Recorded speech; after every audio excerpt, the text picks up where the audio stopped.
أعوذ بالله من الشيطان الرجيم بسم الله الرحمن الرحيم. الزول في اللون. À mes frères algériens, à tous les téléspectateurs, aux Français qui nous écoutent, car ce qui se passe en Algérie, tous les déboires que vivent les Algériens, la France est un peu responsable par le fait qu'elle bloque le trac-fin qui pourrait poursuivre tous les corrompus algériens. Donc je salue tout ce monde, tous les téléspectateurs, et je leur dis merci d'avoir visionné cette vidéo, car cette vidéo a une importance capitale dans l'avenir en Algérie, et en ma qualité d'intellectuel. Je le fais parce que d'abord je vais rappeler que l'annonce importante que je vais faire, et qui va peut-être déstabiliser un peu le pouvoir, car elle va se faire. Je voudrais rappeler qui je suis. Donc, je suis Rachid Mabed. Je me suis présenté en 91 aux élections législatives, en 91 à Cuba, en tant que candidat indépendant. Donc, je n'ai jamais fait partie d'un parti politique, toujours indépendant. Et je l'avais fait pour essayer de revenir au pays, pour aider l'Algérie à avancer. Et je voudrais apporter une autre précision, c'est que lorsque M. Boudiaf, Mohamed Boudiaf est arrivé au pouvoir, président de la République, j'ai fait partie des gens qui ont été convoqués.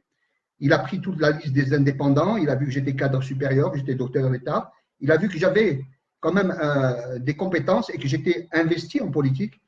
Mais j'ai refusé de rentrer au pays parce que je savais ce qui m'attendait, sachant que déjà l'Arbi Belkhir avait essayé de me créer des problèmes à Nice, et que la situation et les faits m'ont prouvé que si j'étais rentré en Algérie, je serais déjà décédé. Allah yarhamou, c'est Taïeb, il a été tué par une mafia politico-financière.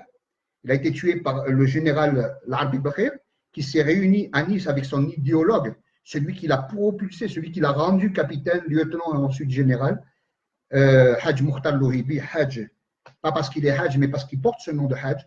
Alors que c'est un soulard, il était toujours avec de l'alcool, et toujours sous. Donc, et avec le général Mohamed Mediane Toufir, qui l'a assassiné. Quand j'entends le fils Boudiaf dire que c'est Nazar qui l'a tué, le premier qui est derrière l'assassinat de Boudiaf, c'est Toufir et le général Arbi Belkhir qui a été décidé, ça s'est décidé à Nice. Et Toufir étant le pion de l'Arbi Belkhir, c'est lui qui l'a placé. C'est lui qui a fait de lui le général intouchable Rabd Zahir. Et aujourd'hui, Rabd Zahir est toujours en liberté, alors que le président Boudiaf est décédé. Alors, pour revenir, parce que je vais faire une petite vidéo de 15 minutes simplement, je voudrais dire simplement que tout ce qui arrive en Algérie, le clan Bouteflika a échoué. Le clan Bouteflika a non seulement échoué, mais il a institutionnalisé la corruption. Il a fait en sorte que notre peuple, notre jeunesse fuit l'Algérie. Quand j'entends le Premier ministre dire qu'ils vont aller vendre des pastèques, je lui dis, pauvre imbécile, tu es un pauvre imbécile qui normalement devrait vendre des pastèques, mais tu es au pouvoir parce que tu es un corrompu. Et si on essaie de suivre ce que tu as fait, tu es un corrompu avec une société qui met un étranger pour pouvoir faire fuir les capitaux. Alors, je te dis, monsieur Ouyahia, que ceux qui fuient maintenant, ce sont des docteurs, ce sont des médecins, ce sont des ingénieurs, ce sont des techniciens supérieurs, ce sont des cadres de l'Algérie qui fuient parce qu'ils n'ont pas le choix entre militer en Algérie et se trouver en prison ou mort et rester en Algérie et voir leur dignité et leur humiliée par le gouvernement. La prostitution s'est développée à cause de Bouteflika. Il a dépensé 1000 milliards de dollars 1000 milliards de dollars depuis qu'il est là. Et nous avons plus de pauvres, nous avons plus de drogue, nous avons plus de jeunes qui sont dans les prisons. Tout ça n'est pas analysé, tout ça est pris à la légère, alors que Bouteflika a tout simplement détruit l'Algérie, il a détruit le peuple, il a détruit la jeunesse, il a détruit l'image de l'Algérie à l'étranger, il a institutionnalisé la corruption. Et normalement, dans un pays qui se respecte, le président Bouteflika devrait terminer ses jours dans une prison, même s'il est malade, dans une prison où il y a des médecins. Alors aujourd'hui, la déclaration que je vais vous faire, celle qui est importante pour moi, car en ma qualité d'intellectuel, et surtout fils et frère de révolutionnaires algériens, morts pour la patrie. J'ai le devoir, j'ai fait mon service militaire pendant 2 ans, j'ai tout donné à l'Algérie. Et ma famille a tout donné à l'Algérie. Donc on a le droit de regard sur l'Algérie. On ne peut pas laisser l'Algérie aux mains de la mafia. Alors il faut faire quelque chose. Moi je suis malade, j'en ai pas pour longtemps, mais je vais essayer de combattre pour les 2, 3, 4 ans qui me restent, parce que je ne peux pas partir et laisser le pays comme il est actuellement. Alors je vais vous dire, avant d'annoncer la nouvelle qui est importante, je vais vous dire que je n'attaque pas Bouteflika en tant que malade, parce que je sais ce que c'est que la maladie. Je sais ce que c'est que ne pas pouvoir être libre de ses mouvements toute la journée. À la différence de Bouteflika, moi je lève mes mains, je peux parler, je peux commander, je peux diriger, et j'ai quand même besoin de temps en temps d'aide extérieure pour pouvoir assumer. Alors, ce que je vais vous dire, c'est que Bouteflika est malade, que le bon Dieu lui amène de la guérison. On lui souhaite de repartir à Paris, se soigner s'il le veut. Il a choisi la France parce que l'Algérie n'a pas de médecins. Nos médecins sont nuls, d'après Bouteflika. Nos hôpitaux sont vides parce qu'il n'a rien investi. Il a préféré donner l'argent à ses corrompus qui l'envoient en France, l'investir, le mettre dans les banques françaises, le mettre dans les sociétés françaises, s'acheter de belles choses. Et le peuple algérien, pendant ce temps, il est en train de couler. Il est en train de voir les familles qui envoient leurs filles pour se prostituer, non pas pour le plaisir, mais se prostituer tout simplement parce qu'elles ont besoin de manger et de dormir. Et ça, c'est une honte, et de voir notre jeunesse qui part.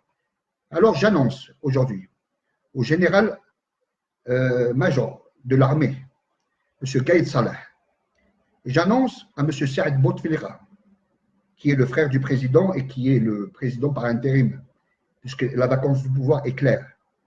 J'annonce à M. Ouyahia, qui est Premier ministre, donc qui est complice. Et aussi, j'annonce à M. Abbas, le président, le secrétaire général du FLN, qui est en train de pousser à l'élection du 5e mandat de Bouteflika. Je leur dis, à M. Abbas aussi, qui est médecin, M. Abbas, vous êtes la honte de l'Algérie. Vous êtes médecin. À la belle, Bouteflika ne peut pas lever la main. À la belle, il ne peut pas lever les 2 mains. Tu sais qu'il ne peut pas, vivre, se laver tout seul, il faut qu'on l'aide. Tu es médecin, tu sais ce que c'est un AVC. Et pas un AVC, plusieurs AVC. Tu sais qu'il ne peut pas marcher. Le président Bouteflika ne peut pas marcher.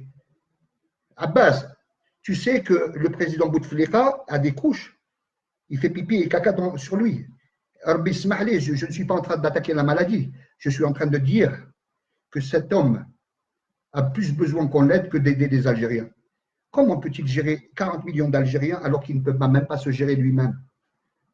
Et vous, Abbas, vous êtes en train de pousser Bouteflika à une 5e élection. Pourquoi? Parce que quand on est venu faire une perquisition chez vous au Club des Pins, vous avez téléphoné au ministre de la Justice, il a étouffé l'affaire. Votre fils a été impliqué, il vendait des députés, il vendait des places de députés au FLN. Comment il peut vendre des places s'il n'y a pas son père qui est derrière? Vous êtes un corrompu, vous et votre fils. Il roule avec un 4x4 à 2 milliards 700 millions, alors que les gens n'ont même pas 1000 euros pour manger pour arriver au fin de mois. Vous savez, monsieur Abbas, si demain l'Algérie s'arrange, vous êtes le premier à payer, où que vous soyez, vous et vos enfants. Vous êtes un corrompu et vous êtes en train de faire la chita au Bouteflika parce que vous avez peur que Bouteflika parte. Et s'il part, les gens comme vous, ça deviendra de la racaille. Et vous allez vous tailler vite et vite. Vous avez déjà préparé vos arrières. Vous allez en France parce qu'on vous protège. Alors j'annonce qu'aujourd'hui, si le président Bouteflika venait à se présenter au 5e mandat, je déposerai plainte en Suisse pour torture. Parce que prendre le président Bouteflika, l'obliger à faire des sorties alors qu'il est malade. Il est très malade. Vous avez élu un président avec le bourrage des urnes. Aujourd'hui, c'est notre président. Alors, je ne veux pas que notre président soit soumis aux tortures, aux sévices. Vous êtes en train de pousser Bouteflika à sortir dehors alors qu'il a besoin de médecins. Il a besoin de repos. Il a besoin d'être chez lui tranquille. Il a besoin d'être régulièrement suivi par une infirmière, d'avoir de l'oxygène. Il a besoin d'être tranquille. Et vous êtes en train de le pousser à devenir président pour continuer à arnaquer le peuple, à sortir les milliards de dollars à l'étranger à son nom, alors que lui, il n'est plus là. Alors, si vous mettez un 5e mandat, je donne ma promesse. Je créerai une petite association avec 3 personnes. Nous dépenserons en Suisse plainte contre le général Gaïd Salah et contre Saïd Bouteflika et tout ce que la plainte contre X démontrera. Et ne venez pas me dire après, retirez votre plainte, je ne la retirerai jamais. Moi, je ne suis pas riche, je vis normalement, j'attends le Qiyama, comme on dit, j'attends ma mort et je partirai le corps tranquille. Mais vous, vous êtes tous des escrocs et vous êtes en train d'essayer d'escroquer le peuple après avoir escroqué mes noms. Le peuple, c'est Bouteflika que vous voulez escroquer, vous voulez l'utiliser comme un paravent contre la corruption. Et vous êtes des monstres. Alors écoutez-moi bien, prenez au sérieux ma plainte, je vous jure que je saisirai en Suisse qui de droit, les associations et les tribunaux, je déposerai plainte au cas où Bouteflika venait à être élu président de la République, car tout le monde sait qu'il ne peut pas gérer sa propre personne, qui ne peut pas, même pas assister au Conseil des ministres si ce n'est qu'une marionnette, et tout le monde sait qu'il ne peut pas faire un discours parlé. Je demanderai à ce que Bouteflika puisse répéter une phrase à haute voix au haut-parleur, sinon il n'est pas en mesure de gouverner. Et autre chose, je pourrais aborder l'article qui fait l'empêchement du président, mais le Conseil constitutionnel doit être à l'unanimité. Et je ne veux pas tomber dans ce jeu, parce que vous avez déjà tout verrouillé, préparé le futur.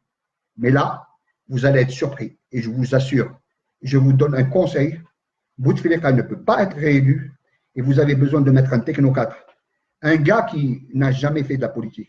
Parce que si vous mettez Bouteflika ou un autre, ou Amrouche, n'importe qui, ou Yahya, vous voyez comme Yahya, vous êtes en train simplement de remettre le même système pour que ça continue encore de la même façon. Il faut un technocrate qui n'a jamais fait de la politique. Moi, par exemple, je viens, par exemple, président de la République, je peux vous garantir qu'en un an, elle reçoit avec les douanes, la police, la gendarmerie, elle reçoit les mairies, elles vont disparaître. C'est immobile, la première loi que je fais, je sais que les lois ne sont pas rétroactives, donc à partir du moment, tout individu qui est dans un service public, qui commet une corruption, ou qui demande un bâchis, c'est 20 ans de prison ferme, et avec aucune souplesse au niveau de la peine. Et quand il s'agit d'un wali, quand il s'agit d'un ministre, quand il s'agit d'un ambassadeur, d'un gars qui a des responsabilités dans l'État, ce sera 30 ans ferme. Et au bout de peu de temps, il n'y aura plus un gars qui s'amusera à jouer avec l'argent de l'État. Et d'autre part, comment pouvez-vous accepter cette corruption, mettre des gens qui vont revenir encore être présidents alors qu'ils sont impliqués dans la corruption?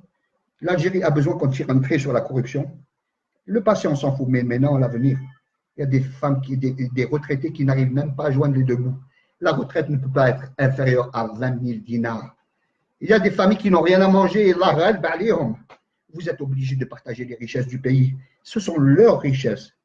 Vous êtes obligés de donner une pension à tous ces gens de 10 000 dinars par personne qui ne travaillent pas et qui est âgé. Ou les handicapés, vous devez leur donner une pension de 30 000 dinars. Parce qu'être handicapé, non seulement on a besoin de manger, mais on a besoin d'avoir des aides à domicile. Vous êtes des monstres. Vous êtes en train de ruiner le pays. Et vous êtes obligés de donner, et si vous voulez que l'Algérie s'arrange et que les jeunes ne fuient pas, vous commencez par donner un RMI aux jeunes, le temps de trouver un boulot, d'investir dans les sociétés et de faire en sorte qu'ils se sentent plus en sécurité dans leur pays. La sécurité n'existe plus. C'est vous qui avez créé l'insécurité et vous êtes en train aujourd'hui de vouloir nous faire croire que si vous ne partez pas, si vous partez, c'est le terrorisme qui revient. Allah, il vaut mieux le terroriste que vous êtes des terroristes. Assalamu alaikum, je vais vous dire une chose.